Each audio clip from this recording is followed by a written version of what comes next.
Un huissier raciste rase les cheveux d'une ancienne combattante noire et se fige lorsqu'elle prend place sur le banc. L'air matinal était lourd d'humidité, tandis que Darius Wynne se tenait face au palais de justice de Capitol Ridge, scrutant ces pâles colonnes de calcaire se détachant sur le ciel gris d'Alder Point. Une brise fraîche tirait sur le bord de son manteau, et sous son pantalon, la prothèse à laquelle il s'était habitué au fil des ans grinçait légèrement.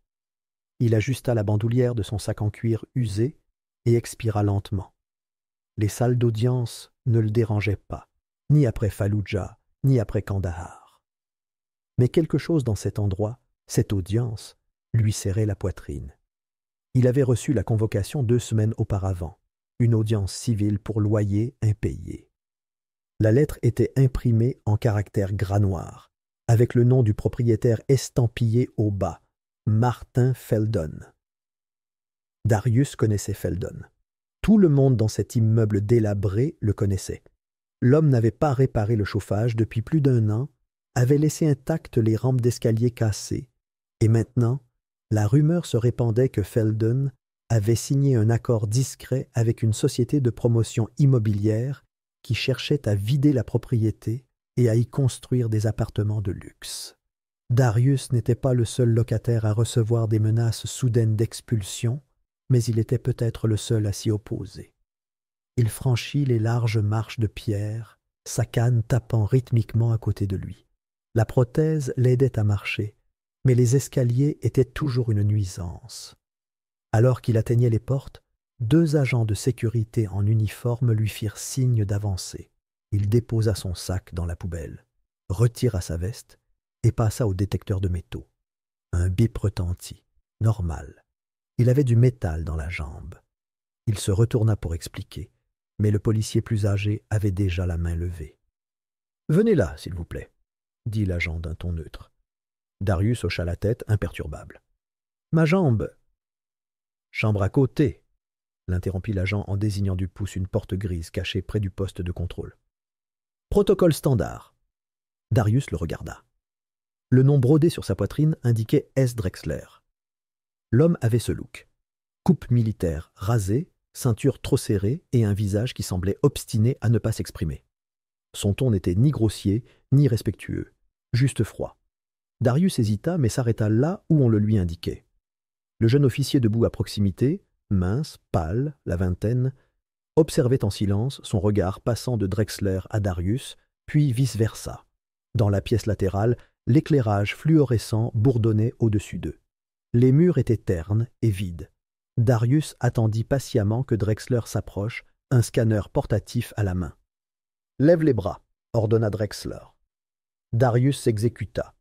Le scanner passa sur sa poitrine, puis sur ses épaules, puis sur ses hanches. Lorsque l'appareil bipa autour de sa jambe, Darius expliqua calmement. « C'est ma prothèse. Je peux l'enlever si besoin. » « Pas besoin. J'ai déjà vu ça. » Drexler le contourna, puis s'arrêta. « Tu as quelque chose dans les cheveux ?» Darius fronça légèrement les sourcils. « Juste du shampoing. » Drexler le contourna, scrutant attentivement les longues dreadlocks qui pendaient sur les épaules de Darius. « Depuis combien de temps les portes-tu » ? « Depuis que j'ai quitté le service. Environ 3 ans. » dit Darius d'une voix ferme. Il sentait le changement dans la pièce, ce léger silence, ce changement de posture de Drexler. Quelque chose de plus froid avait envahi l'air. « Un tribunal n'est pas un concert, » dit soudain Drexler. « Tu n'entres pas là-dedans avec ce désordre. » Darius cligna des yeux. « Pardon ?» Drexler ne répondit pas. Il ouvrit un tiroir, en sortit une petite tondeuse électrique et la mit en marche. Le bourdonnement emplit le petit espace comme un frelon. « C'est un problème de sécurité. Tu pourrais cacher n'importe quoi là-dedans. »« Ce n'est pas vrai, » dit Darius calmement, sans bouger. « J'ai passé le scanner. Il n'y a rien de caché. Peu importe. Vous êtes dans une salle d'audience. Et dans ce bâtiment, c'est moi qui décide de ce qui est acceptable. » Drexler fit un pas en avant, tenant la tondeuse comme une arme. « Vous voulez assister à votre audience, oui ou non » Darius ne répondit pas. Il fixa Drexler du regard, cherchant une lueur de raison, mais il n'y en avait aucune, seulement cette autorité calme et artificielle, comme quelqu'un habitué à s'en tirer avec de petits actes de pouvoir enveloppés dans une politique. Darius envisagea de protester, de demander un superviseur, mais quelque chose en lui disait que cela n'aurait aucune importance ici, pas aujourd'hui. Il s'assit donc. Le premier passage de la tondeuse coupa une épaisse mèche. Le bruit des lames raclant les cheveux résonna plus fort qu'il n'aurait dû. Darius serra les mâchoires, le regard fixé sur le mur d'en face. Il ne broncha pas, ne dit pas un mot. Drexler se déplaçait autour de lui comme un barbier en camp d'entraînement, silencieux, méthodique. Une fois ce passage terminé, le cuir chevelu de Darius était nu, lisse et froid. Il baissa les yeux et vit la pile de dreadlocks sur le sol, des années d'identité, arrachées en quelques minutes. Drexler recula et éteignit la tondeuse. « Voilà, maintenant, tu as l'air bien. » Darius se leva lentement, repoussant les cheveux de ses genoux. « Est-ce que j'ai droit à un reçu ?» demanda-t-il sèchement. Drexler eut un sourire narquois. « Sois reconnaissant. Tu viens de t'éviter une mise à la porte. » À l'extérieur de la pièce, Mason Tran se tenait à son poste, raide. Son regard se posa sur le crâne rasé de Darius, puis se détourna rapidement. Le jeune huissier semblait vouloir dire quelque chose, mais il ne le fit pas. Darius ne dit rien non plus en passant devant lui, repassant par le poste de sécurité et rassemblant ses affaires. Le hall du tribunal bourdonnait d'activité. Des avocats discutaient tranquillement près d'une fontaine à eau. 2 journalistes se tenaient près du greffe, murmurant dans leurs écouteurs. Le sol en marbre brillait sous les pas de Darius, tandis qu'il se dirigeait vers les ascenseurs. Son reflet le fixait depuis la surface polie, tête nue, l'air vide. À l'étage, devant la salle d'audience 7, une file de personnes attendait d'être appelée. Darius trouva son nom sur le roll et s'assit sur le banc. Le temps s'écoula lentement. Il ajusta le col de sa chemise, ses pensées vagabondant. Il pensa à son ancienne unité, des hommes qui saignaient à ses côtés. Il pensa au bureau des anciens combattants qui ne l'avaient jamais rappelé. Il pensa à Feldon, le propriétaire, avec ses costumes bon marché et sa fausse inquiétude. Et maintenant ça... Les portes du tribunal s'ouvrirent brusquement. Un greffier sortit, presse-papiers à la main. « Attention !» cria-t-il, élevant la voix pour couvrir le murmure du couloir. « Le juge Hamsley est indisponible aujourd'hui. Une nomination temporaire a été prise. Veuillez rester respectueux et coopératif. » Darius leva les yeux. Il n'avait pas entendu parler d'un juge remplaçant. Les nominations temporaires n'étaient pas rares, mais généralement pas à cette dernière minute. Il se leva tandis que l'huissier lui faisait signe d'avancer. La salle d'audience était comme la plupart des autres. Des bancs en bois, un haut banc pour le juge, 2 longues tables pour le plaignant et la défense. Mais ce jour-là, quelque chose semblait différent, chargé. Il prit place à la table de la défense et déposa soigneusement son dossier. En face de lui, Feldon était assis à côté de son avocat, un homme trapu en costume gris qui jetait à peine un coup d'œil à Darius. Feldon semblait s'ennuyer, comme s'il s'agissait d'un locataire de plus à chasser d'une tape. « Veuillez vous lever » annonça l'huissier. Darius se leva. La porte latérale derrière le banc du juge s'ouvrit et tout se tut. Un grand homme noir entra, vêtu d'une robe sombre, le visage solennel et posé. Il se tenait avec une assurance tranquille, son regard scrutant la salle avec précision. Quelque chose en lui frappa Darius comme familier, mais il lui fallut un moment pour le comprendre. Puis le déclic se fit. 3 ans plus tôt, lors d'un séminaire d'aide juridique pour anciens combattants, Darius l'avait vu parler. À l'époque, c'était un avocat, féroce, éloquent et déterminé. Il était maintenant le juge Elias Renner. La salle d'audience se figea dans un silence absolu, tandis que Renner prenait place. Même Feldon sembla se redresser. Et quelque part au fond de la salle, Scott Drexler se tenait debout, les bras croisés. Son visage était devenu pâle. Darius ne le regretta pas. Et même s'il ne savait pas encore exactement pourquoi, quelque chose au fond de lui le lui disait. Ce n'était plus une simple audience. Quelque chose de plus profond avait commencé. Quelque chose qui ne serait pas oublié. Les murmures dans la salle d'audience enflèrent comme une marée montante.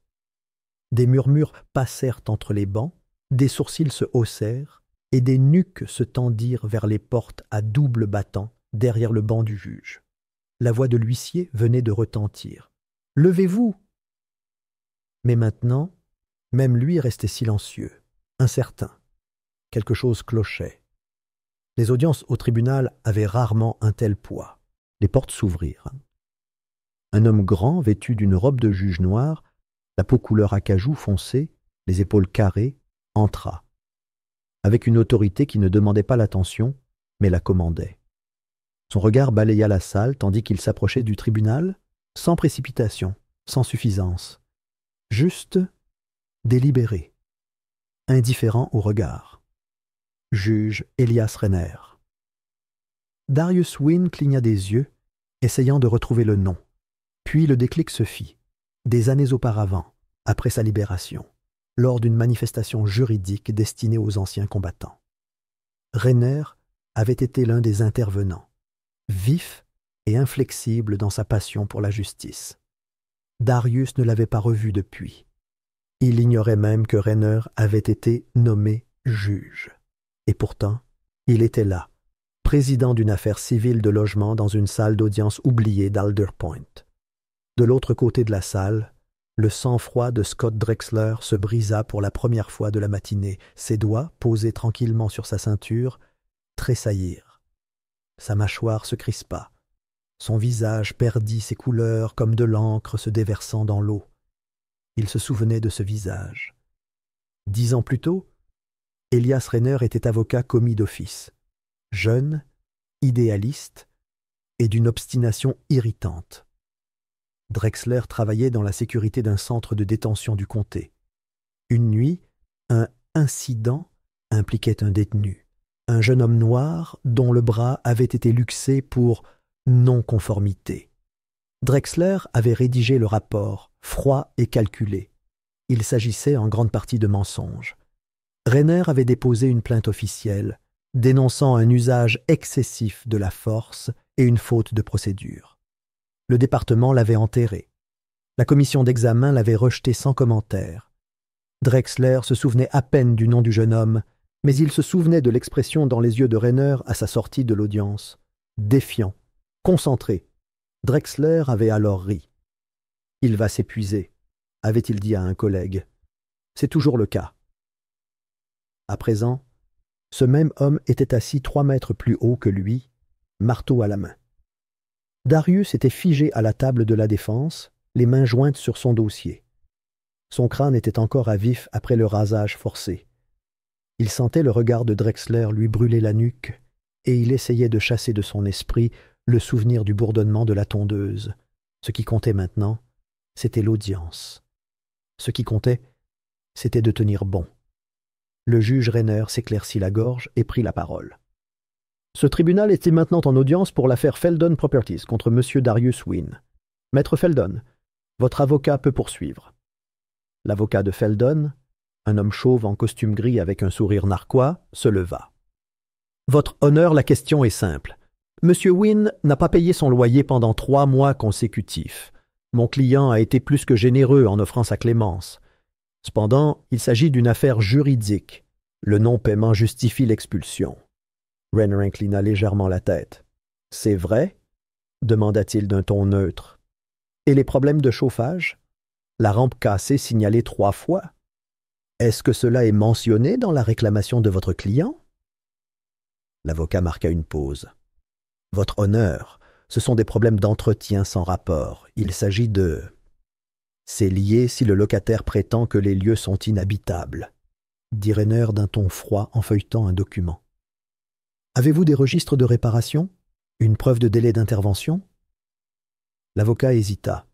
Nous avons des registres d'entretien général. Je suis sûr que mon client... Je voudrais les voir, dit Renner en tapotant son stylo. Monsieur Wynne Veuillez présenter votre point de vue. » Darius se leva lentement. Sa prothèse claqua doucement en se levant. Il s'accrocha au bord de la table pour garder l'équilibre. Sa voix, lorsqu'il parla, était ferme mais respectueuse. « Votre honneur, je réside dans cet immeuble depuis 4 ans. J'ai perdu le chauffage pendant l'hiver et j'ai dû utiliser un réchaud de camping pour me réchauffer. La rampe de l'escalier s'est effondrée sous un voisin il y a 2 mois. Personne du bureau de Feldon n'est venu. J'ai retenu le loyer en dernier recours après de multiples plaintes ignorées. » Il fouilla dans son dossier et en sortit des photos horodatées, des courriels imprimés et une liste de demandes de réparation. Il les passa au greffier qui les remit au juge. Raynor les examina attentivement. La salle était silencieuse, à l'exception du brouillage des papiers. « Merci, maître Wynne, » dit-il. « Vous pouvez vous asseoir. » Feldon se pencha en avant pour murmurer furieusement à son avocat, qui fronça les sourcils et griffonna un mot. Raynor leva les yeux. « J'en ai vu assez pour demander une suspension d'audience avant délibération. 15 minutes. » Il frappa une fois du marteau, puis se leva et sortit par la porte de la chambre. La salle d'audience expira. Darius se rassit, laissant échapper un soupir qu'il n'avait pas réalisé retenir. Ses paumes étaient moites, mais son cœur était désormais stable. La façon dont le juge Raynor avait interrogé l'avocat de Feldon n'avait pas été hostile. Juste précise, comme quelqu'un qui fend le brouillard. De l'autre côté de la pièce, Drexler se tenait à son poste, raide, mais ses yeux ne scrutaient plus les bancs. Ils étaient verrouillés sur la porte de la chambre. Dans son bureau privé, le juge Raynor referma doucement la porte derrière lui. Il se dirigea vers son bureau, appuya sur un bouton d'un petit interphone et parla. « Faites entrer l'huissier Tran. » Un instant plus tard, Mason Tran entra. Il semblait nerveux, comme s'il venait d'être appelé dans le bureau du proviseur. Le jeune homme se tenait droit, les bras le long du corps. « Vous m'avez demandé, monsieur ?» Raynor l'observa un instant. « Vous étiez de service à la sécurité ce matin ?»« Oui, monsieur. » « Dites-moi ce qui s'est passé avec monsieur Wynne. » Mason hésita, les yeux baissés. Il a déclenché le scanner à cause de sa prothèse. L'agent Drexler l'a pris à part pour un examen plus approfondi. Et Mason déglutit. « Je n'étais pas dans la pièce, mais j'ai entendu la tondeuse. Quand monsieur Wynne est sorti, il avait le crâne rasé. Il avait l'air secoué. Monsieur Wynne a-t-il résisté? Non, monsieur, pas du tout. Il était respectueux, calme. L'agent Drexler a-t-il invoqué une raison de sécurité? Mason hocha la tête à contre-cœur. Il a dit que les cheveux représentaient une menace. Quelque chose pouvait y être caché. Mais ça ne semblait pas correct, monsieur. C'était comme une punition. Raynor hocha lentement la tête. Son expression ne changea pas. « Merci, monsieur Tran, ce sera tout. » Le jeune huissier se retourna pour partir, mais s'interrompit lorsque Raynor reprit la parole. « La justice, » dit Raynor d'une voix calme mais assurée, « commence parfois par des murmures. Vous avez bien fait ?» Mason hocha vivement la tête et quitta la pièce, le cœur battant la chamade. Raynor était assis à son bureau, les yeux rivés sur un dossier portant un sceau interne, surveillance judiciaire. Enquête en cours. Il l'avait déposé des semaines auparavant. La journée d'aujourd'hui n'avait fait que confirmer ses soupçons. Il y voyait une prise de conscience, et cela ne lui plaisait pas. Derrière lui, le juge Raynor se tenait de nouveau dans son cabinet, déjà au téléphone avec un contact du conseil de surveillance. Le piège avait été tendu, discrètement, prudemment. Et l'homme qui avait autrefois traité Elias Raynor de moins que rien venait de se jeter au cœur de l'affaire, sous les projecteurs, sous le marteau. Ignorant que le jugement avait déjà commencé. La salle d'audience résonnait encore de murmures lorsque le juge Elias Raynor réapparut, sa robe illuminant la lumière lorsqu'il monta sur le banc. L'audience civile s'était terminée quelques instants plus tôt, Feldon Properties, risquant non seulement la défaite, mais aussi l'humiliation. Les faux dossiers d'entretien contre-interrogés et démontés avec une précision chirurgicale, figuraient au dossier comme preuve formelle. Darius Wynne avait non seulement conservé sa maison, mais avait également révélé un réseau de négligence et de malhonnêteté qui ternirait le nom de Feldon pendant des années. La plupart pensaient que c'était la fin. Mais Rainer ne se leva pas pour partir. Au lieu de cela, il s'éclaircit la gorge et ajusta le micro. De retour dans la salle d'audience, à la fin de la suspension d'audience, le juge Rainer reprit place. L'atmosphère semblait plus dense, comme si les murs eux-mêmes écoutaient. Darius se redressa sur son siège. Feldon semblait de plus en plus mal à l'aise. Et Drexler. Drexler se tenait un peu trop immobile. L'audience reprit avec les plaidoiries finales. L'avocat de Feldon tenta de dévier la discussion, imputant les retards à des erreurs administratives. Mais le mal était fait. Les questions de Rainer avaient révélé toutes les failles. « Je rendrai ma décision par écrit dans les 72 heures », a déclaré Rainer en concluant l'audience. L'audience est levée. Le marteau a frappé une fois. Alors que la salle se vidait, Darius a rassemblé ses papiers et s'est dirigé vers la sortie. Il a croisé Drexler, qui a croisé son regard une seconde, juste assez pour percevoir la fureur sourde qui bouillonnait encore dans les yeux de Darius.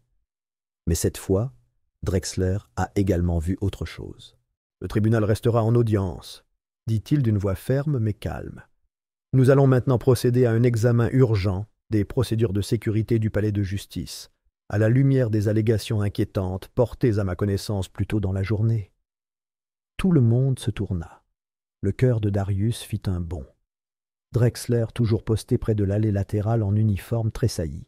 « Je demande à l'agent Scott Drexler de rester présent. Cette affaire concerne spécifiquement sa conduite. » Un silence se répandit dans la salle comme une mèche qui se consume lentement. La mâchoire de Drexler se crispa et sa prise sur la matraque à la hanche devint un peu plus évidente.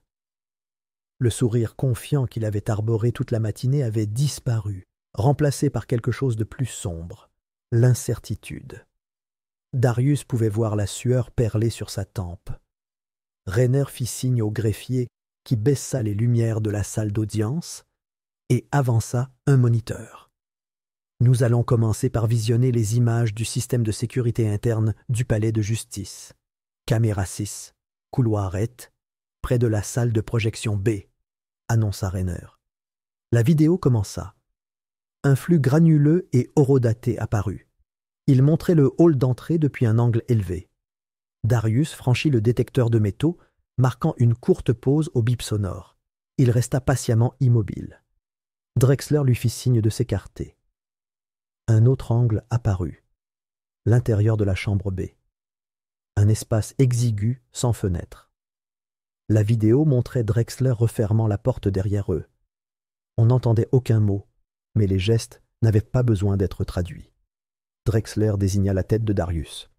Darius secoua légèrement la tête, ses mains toujours visibles, non menaçantes. Puis vint la tondeuse électrique. Darius tressaillit dans la vidéo. Drexler le força à s'asseoir. La caméra capta tout, chaque mouvement, chaque seconde de contact non consenti. La pièce était silencieuse maintenant, à l'exception du faible bourdonnement de la climatisation. La vidéo se termina. Les lumières se rallumèrent. « Officier Drexler, » dit lentement Rainer, « pouvez-vous expliquer cela ?» Drexler s'avança avec raideur. « Votre honneur, l'individu a déclenché le scanner. J'ai suivi le protocole. La dissimulation de cheveux est une tactique connue pour la contrebande. »« Le protocole exige un motif raisonnable, » interrompit Rainer. « Avez-vous une politique écrite confirmant que l'inspection capillaire est autorisée sans mandat ni autorisation du superviseur ?» Drexler hésita. C'était une question de jugement. Rainer ne cligna pas des yeux. « Alors votre jugement est en cours de révision. » Il se tourna sur le côté. « Huissier Mason Thren, veuillez retourner à la barre. » Mason entra par le couloir, nerveux mais calme. Il leva la main, prêta serment et prit place. « Huissier, » commença Rainer, « l'agent Drexler avait-il des raisons de soupçonner M. Wynne de représenter une menace autre que le déclenchement du détecteur de métaux ? » « Non, monsieur. répondit Mason d'une voix ferme. Monsieur Wynne m'a expliqué sa prothèse. Je l'ai enregistrée. L'agent Drexler a-t-il consulté un superviseur avant d'emmener Monsieur Wynne dans la pièce annexe? Non, monsieur. Rainer se pencha légèrement en avant. Souhaitez-vous partager des informations supplémentaires avec le tribunal? Mason jeta un coup d'œil à Drexler, puis à Rainer. Il hocha la tête. Oui, votre honneur. J'étais préoccupé par le comportement de l'agent Drexler. Alors, quand j'ai compris où les choses allaient, j'ai enregistré l'incident sur mon téléphone. Un grognement de halètement parcourut la salle d'audience. « Vous l'avez enregistré ?» demanda Rainer, mesuré. « Oui. Je suis resté hors de vue, mais j'ai capté l'audio et une partie de la vidéo du coin près des casiers à matériel. » Rainer hocha la tête. « Présentez l'appareil au greffier. » Mason le lui tendit. L'écran vacilla de nouveau pendant le chargement de la vidéo. Cette fois, les ombres granuleuses avaient des voix. Drexler. Vous pensez pouvoir entrer ici avec ce désordre sur la tête comme si vous étiez au-dessus des règles. Asseyez-vous. Darius, faiblement. Monsieur, ce n'est pas nécessaire. Drexler. Vous n'êtes pas ici pour interroger. Vous êtes ici pour obéir. Le bruit d'une tondeuse retentit. Puis le silence régna. La salle d'audience retint son souffle à la fin de la coupure. Mason baissa légèrement la tête. Drexler avait l'air d'un homme regardant les murs se refermer. Le juge Rainer expira lentement. Ce tribunal reconnaît que les actes commis par l'agent Drexler ce matin étaient illégaux, excessifs et en violation directe des droits individuels. De plus, plusieurs témoins du personnel du palais de justice seront convoqués pour témoigner d'un comportement répréhensible. L'agent Drexler est suspendu de ses fonctions avec effet immédiat dans l'attente d'une enquête approfondie. Drexler s'avança brusquement, la voix s'élevant. Rainer ne le regarda même pas. « Vous vous trompez. En matière de conduite au tribunal et de responsabilité des agents de ce district, mon autorité est claire et attendue depuis longtemps. » Avant que Drexler ne puisse répondre, 2 huissiers entrèrent discrètement par l'arrière et lui firent signe de s'écarter. Il ne résista pas, mais son regard vers Rainer et Mason était empli de venin. Darius observe tout cela, stupéfait. Il n'était pas habitué à voir la justice agir avec une telle rapidité ni une telle clarté. Ses genoux lui semblaient un peu faibles, mais il se redressa quand même. Rainer frappa du marteau. L'audience est suspendue pendant 20 minutes. Alors que la salle s'agitait et que les gens chuchotaient furieusement, Rainer descendit du banc et s'approcha de Darius. « Suivez-moi, dit-il à voix basse. Darius le suivit, encore hébété. Dans le cabinet du juge, loin du chaos, Rainer ferma la porte et se tourna vers lui. « Tu as tenu bon aujourd'hui, dit-il. Et tu ne savais même pas qui regardait. » Darius hocha la tête, toujours en train de rattraper son retard. « Je ne m'attendais pas à ça. » Le visage de Rainer s'adoucit. « On est 2.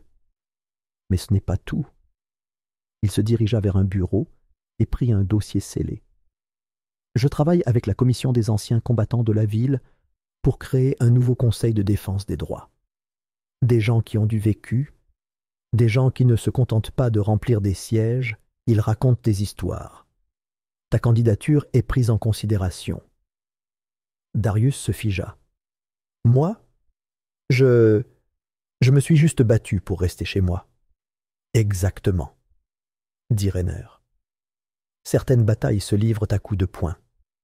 D'autres se gagnent en restant immobiles. Aujourd'hui, tu as fait preuve de retenue, de détermination. Et quand le système a essayé de t'écraser, tu n'as pas bronché. » Darius fixa le dossier dans ses mains, une vague d'émotion lui montant aux yeux. « Il reste une formalité, » ajouta Rainer, « mais ça s'annonce bien. Vous avez maintenant des alliés, monsieur Wynne. Utilisez-les. » Le soleil matinal était bas sur Alder Point, projetant de longues ombres sur les marches du palais de justice. Dehors, l'atmosphère vibrait d'un poids extraordinaire. Des cars de reportage bordaient le trottoir, des journalistes se rassemblaient près de l'entrée, caméras braquées, et des civils, dont beaucoup brandissaient des pancartes de soutien à Darius Wynne, se rassemblaient respectueusement sur la place. L'affaire avait fait le tour du monde.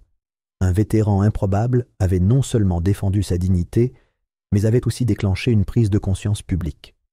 Les gros titres circulèrent déjà. Un procès pour atteinte aux droits civiques, menace après la révélation des abus d'un policier. À l'intérieur du palais de justice, la tension était palpable. Darius se tenait juste derrière les portes de la salle d'audience, observant la foule affluer. La galerie était pleine. Vétérans, militants locaux, étudiants et même d'anciens membres du personnel qui autrefois arpentaient les couloirs en silence revenaient voir la justice se faire. L'énergie était différente aujourd'hui. Il ne s'agissait plus seulement de Drexler. Il s'agissait de ce qu'il représentait et de qui en répondrait finalement. De l'autre côté de la salle, Drexler entra discrètement, sans son uniforme. Vêtu d'une simple chemise grise et d'un pantalon, il paraissait plus petit sans son insigne, même si son regard parcourait toujours la salle avec la même scrutation. Il s'arrêta près de la fontaine du tribunal, où il trouva Mason Tran, seul. « Vous avez commis une erreur, » murmura Drexler, juste assez fort. « Une erreur dont vous ne pourrez pas vous passer. » De retour dans la salle d'audience, Drexler s'était affalé sur un siège le long du mur latéral. Son insigne avait été temporairement abandonné. La confiance qu'il portait autrefois comme une armure se léchait rapidement. Mais au fond de lui, une conviction tenace brûlait encore, que le système le protégerait. Il l'avait toujours fait. Ce qu'il ne remarqua pas, ce que personne ne remarqua, c'était l'homme qui venait d'entrer dans le tribunal par une porte latérale. Cheveux gris, costume froissé par le voyage, yeux cernés par l'inquiétude. Il s'appelait Conrad Bell, ancien superviseur, associé de longue date, et celui qui avait enterré les premières plaintes de Drexler des années auparavant. Maintenant, son nom figurait sur la liste des assignations à comparaître. Il était cité à comparaître comme témoin. Et il n'allait pas porter le chapeau des péchés de Drexler. Plus maintenant. Il regarda vers la salle d'audience avec un soupir et murmura « C'est fini, Scott. » Mais la tempête ne faisait que commencer. Mason ne réagit pas. Il sortit calmement son téléphone et tapota l'écran. Un léger bip confirma l'enregistrement. Il regarda Drexler dans les yeux et dit « Vous avez déjà menacé les mauvaises personnes.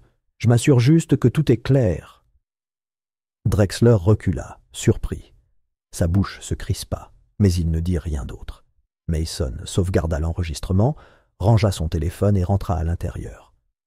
Lorsque l'audience fut convoquée, le juge Elias Rainer était assis bien droit à son siège, un épais dossier devant lui, le regard calme et résolu. « Nous sommes ici aujourd'hui pour aborder plusieurs questions concernant de récents manquements au code de conduite du personnel de sécurité du palais de justice.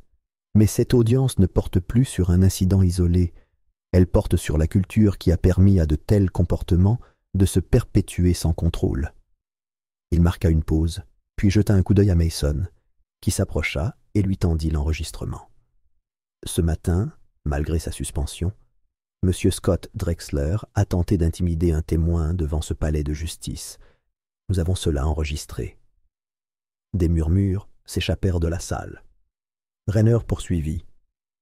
Le département de la déontologie judiciaire a émis des accusations formelles pour manquement à l'éthique. Outre l'enquête interne, M. Drexler pourrait encourir des sanctions fédérales dans le cadre d'une enquête plus approfondie.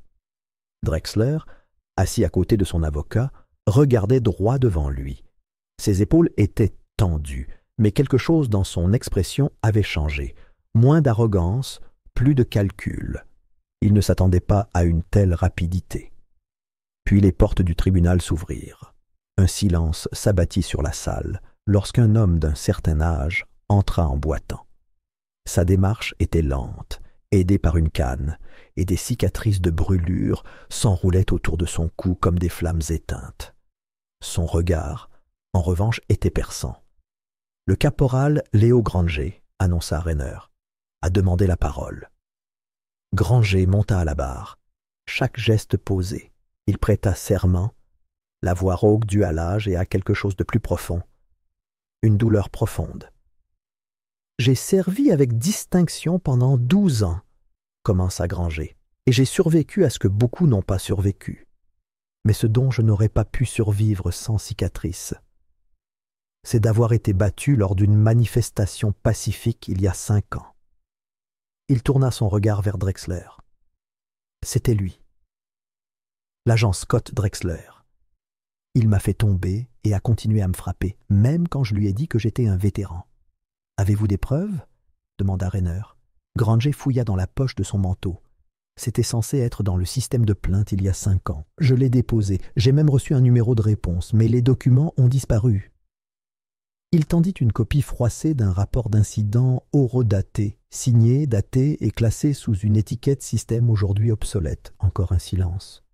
Puis vint le choc suivant. Une femme se leva de la tribune, puis un autre homme, puis 2 autres. Chacun avait une histoire. Chacun portait une cicatrice, certaines physiques, d'autres plus profondes. Tout cela menait à Drexler. Le greffier s'empressa de noter les noms et les déclarations. Rainer écouta sans interrompre, l'air indéchiffrable mais concentré. Puis vint Halden Cru. L'ancien superviseur du tribunal resta immobile à la table des témoins, les yeux cernés d'épuisement. Rainer se pencha. « Monsieur Cru, vous avez été assigné à comparaître suite à des allégations selon lesquelles vous auriez détruit des plaintes officielles contre l'agent Drexler. Le niez-vous » Cru déglutit difficilement. « Non, je ne le nie pas. » Des exclamations de surprise éclatèrent à nouveau. « J'essayais de protéger le département. Je pensais protéger l'institution. Mais je ne faisais que favoriser une brute, avoua Cru. Et je suis prêt à coopérer pleinement. » Rainer hocha la tête. « Et avez-vous les dossiers ?» Cru ouvrit la mallette à côté de lui et y déposa une pile de clés USB et de dossiers. Tout, des années de registres de sécurité, de plaintes, de notes de service, certains expurgés, mais tous copiés. Tandis que le greffier rassemblait les preuves, Rainer expira profondément. Darius hocha la tête, le poids de tout cela s'installant enfin dans sa poitrine, non pas comme un fardeau, mais comme un badge. De l'autre côté de la salle d'audience, Drexler leva les yeux.